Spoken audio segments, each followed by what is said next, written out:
Hey y'all, Beau here, back with another video. This one's going to be a little bit interesting.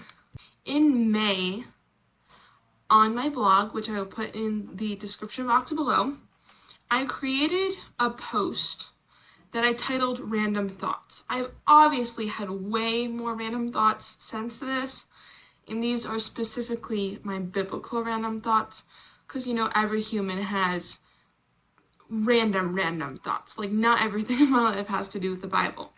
But I just thought these are interesting to think about, and possibly you'll have the answer for it, or you'll just find it. Like, some of these are what ifs, so there can't be an answer, or they're just kind of, I find fun, completely random. I'll try and have them up on the screen. So number 1, I have been reading through the Old Testament, which since then I've done yet again. So Old Testament is still pretty fresh in my brain. And I've considered recording, so this is a random thought, it's just not a question, like a lot of the rest of these. I have considered recording, in bullet point format, a list of the jobs the priest had to do and exactly how to apply each one, depending on the case. So like in Leviticus, I think possibly Numbers as well, they have a list of rules the Israelites had to follow, so I wanted to create that. But then also, like, so if you possibly had, I don't know, was it leprosy? It was some skin disease. They're like, so the priest needs to treat it this way, and then I would put, like, if it's capital A, then it's lowercase a. It's a bullet point under that. If after 7 days they're better, this is what you do. And then B, under the A, capital A still, if they weren't better after 7 days, this is what you do. Or like, this is this kind of offering that you need to give, people in general need to give. This is how the priests take care of it. This is what you can give. I just really wanted to write that in bullet point format because that's just how I think. And so I don't know if this would ever happen either, but if they made a Bible where that specific book or that chapter was actually written in bullet point format, it would help me. So it might be better if I created like a Bible study, like something that goes along with your Bible. I can't remember like a study Bible. That's what it's called, not Bible study, a study Bible, where they had like that as extra. I just think that would be really fun for me to do. I don't know if I have recorded because I haven't read through this recently. I wrote it, in May, and it's been that long since I've read it pretty much. But I also had the idea, in both the Old Testament and the New Testament, there's a list of genealogies. So it's like, what if I actually made a family tree of all the things that went on? Or what some people have already done, and I found really helpful, is with the 4 Gospels. If you lined them up and then saw which ones equaled what.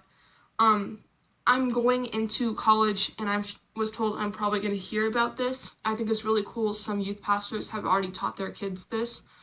I did not get that experience, but supposedly each book of the gospel has what it's associated with. What I've discovered is Matthew seems to have, I think it's one of the default books of the Bible that go to. I don't remember exactly what I figured out about Matthew. Mark's is a lot more shorter, and it's from Peter's point of view because Mark learned under Peter, and so it often puts Peter on a higher level.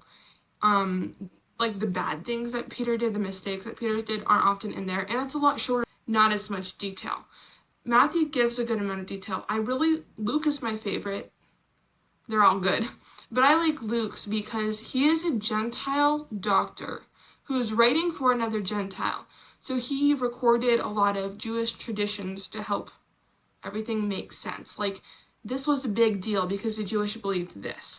He also would explain, like, specifically what disease was going on because he knew as a doctor how that went. Luke never met Jesus in real life, never met Jesus on this earth. And so he took all of his sources from like all 12 of the disciples, all kinds of witnesses that met Jesus. So I talked to him probably from like Mary and Martha, Lazarus, and all the other people in the story. And then he got their side, so he could get the most accurate information. And I believe his is the most historical timeline, in the right order, because they wouldn't always record in the right order for the other books. And then John mentions a lot more disciples by name. Like when I noticed, I think it was like around the time of the Lord's Supper, but he would say like Judas, not the betrayer, said this. And he would mention a lot more of the disciples like by name. For example, Matthew and Luke both have a list of all 12 disciples. I found that helpful. I just find this interesting. I find just the history really fun for me to learn about. But John, like, I just found when I was reading all the other gospels, so it's like, okay, so I hear about Peter, I sometimes hear about Andrew, you hear about Matthew, you hear about John, because they wrote it, you hear about Judas a lot, but do you really hear about many more of the disciples by name? Well, I did in John. I felt like I noticed that most in John. So those are just my observations of the 4 gospels. I just really like studying it, like learning those different things that could mean nothing, but they mean something to me. Just like the history and learning about that. It doesn't change my faith, though I think it may make it stronger, just like understand. I don't know. I just find it really fun to learn about that. And I'm just on part 1 of like 12 here, so I may have to make separate videos for this. I talk a lot. 2. If the priest had to touch the unclean people to deem them clean again, would they still be clean, or would the priest be unclean? I've always found that confusing. Just a thought. When Pharaoh's eldest son died, did any of the other Egyptians not lose their firstborn son? What about the Israelites who disobeyed God's command and did lose a firstborn son? Disobeyed. So look, my question was just in general, like, were there any Egyptians that's like, you know what, we've had 9 plagues. Clearly Israel's God is real. So what if we actually paint the thing on their doorknob because we were given this warning too and just we're going to save our kid, right? Or were there any Israelites that are like, yeah, I'm a Jew, but I don't believe in God. I was told by someone else I talked to, because when I had these thoughts, I did talk to people about them, and one pointed out that it mentions in Exodus, when this is going on, that all Israelites were saved. So from that information, we can assume all Israelites did put the blood of the lamb on their doorposts. But I still don't know about the Egyptians. Like, I know the Bible doesn't say, but I just think, as a writer, I have so many different, like, personalities, so many different sides that I feel like affect my thinking. I think it'd be really fun to write a story about how the rest of the Egyptians would look at those 1 or 2 or few families that did paint it on their doorknobs. Because it's like, oh my goodness, you're really doing that? And then, after it happened, it's like, you saved your firstborn son. And then it's like, they start a Christian community. I don't know. It's just something fun to think about. Number 4. Does the Israelites ever feel unaccomplished on a certain day because of the distance they covered? I remember where this is going. For example, when I go on walks, I look ahead and I tell myself, once I reach this point, I'll be done. Or once I reach this point, I can turn around and I know I'm halfway done. Depending on the point I just mentioned, I would say I'm halfway done or 3/4 done. I have landmarks. How do you think the Israelites would feel when they were wandering in the desert for that Exodus, that 40-year time period? Obviously, they had the fire and they had the cloud as something to follow. But they didn't know when they would stop, except for when the cloud stopped moving. And they didn't even have, like, a digital clock floating in the sky. Like, we're going to walk for 8 hours, and after 8 hours, the cloud is going to stop.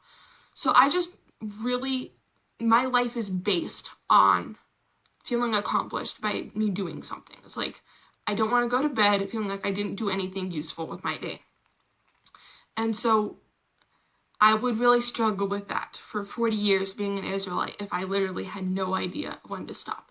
But then again, I guess that's a point where it's all about trusting. You got to trust God and know that He will give us rest when we need it. He'll stop when the time has come for it to stop. But I just really like knowing ahead as well. This is when it's going to stop. Okay, number 5. Very short one, but also I'm slightly confused from what I can read on this, so I might have to explain once I think about what I've read here. I'm slightly confused about how Cain had someone that he could marry, right? So I don't know why I mentioned Cain, because there's Cain, Abel, and Seth. Abel was Abel, So Cain killed Abel. So Cain had someone to marry, but Seth also had to marry. Okay. Have to think about all that in my head. Because if you think about it, Cain, Abel, and Seth were daughters of Adam and Eve. The only man that God created out of dust. And Eve was created from Adam, but again, out of dust. The rest, I believed, from the Bible, it seems very clear that you have to start a family tree somewhere, but then if you start from two, did he have to marry a sister? Like, I know the Bible doesn't mention girls that much in the Old Testament because they didn't have as much respect for women. And so I also think it does mention at one point that Cain and Abel and Seth had sisters. Does that mean that Cain had to marry a sister? I think this is mentioned somewhere, but I don't remember it, and that's always confused me. Okay, so that's 5 out of my 11 to 12. I'm going to stop the video here because it's getting kind of long. And if you're interested, I'll create a part 2. If you're not, I still might create a part 2 because I find this fun. So, thanks for listening. Thanks for watching. I hope you enjoyed it. Bye.